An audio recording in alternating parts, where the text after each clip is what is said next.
Ontario's Education Minister Stephen Lecce recently held a press conference with the cultural media where Y Media asked him the questions about what is happening with the $10 a day daycare. What is the update on that?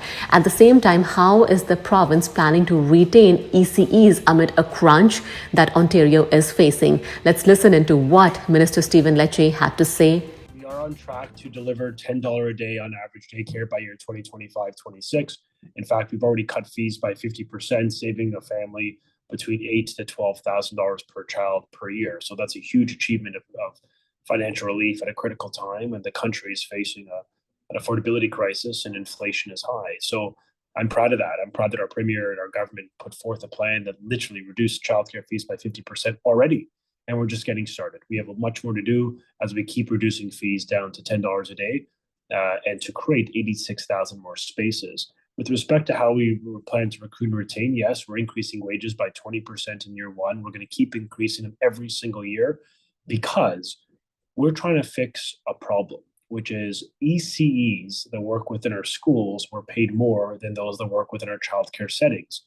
Sometimes, as you know, we build childcare settings in schools. There's a childcare center attached to the school. It's all built as one big, beautiful school, usually for elementary. Well, in the childcare, in the same building, the EC there makes 25% less than the one that works for the school board. So we had many of our ECs from our childcare settings saying, well, I'm going to follow the money. I'm going to go to the school. I'm going to walk across the hall and make 20% more. That created a disincentive. And we had many people leaving to go to where the greater income is. And I understand in this economy why they have to do that. They still get to do what they love.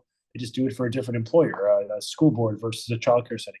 This agreement lifts the wages of childcare setting ECs to the same as school boards, meaning we have wage parity. So we're never behind. And so even as every year, the wages will keep rising together to make sure that we don't have an exodus of staff leaving childcare into schools.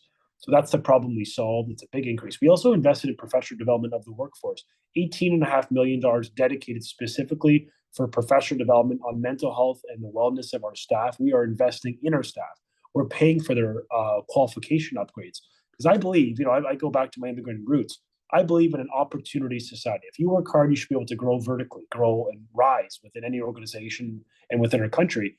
So I want those individuals who will want to keep growing into management, into leadership roles, to have the incentives. How we're going to do that is we're going to pay for the qualification upgrade, the payments for the education to get the diplomas and certifications so that you could, we invest in you at the beginning so that you have a long-term success over time. And that's sort of the vision for the government.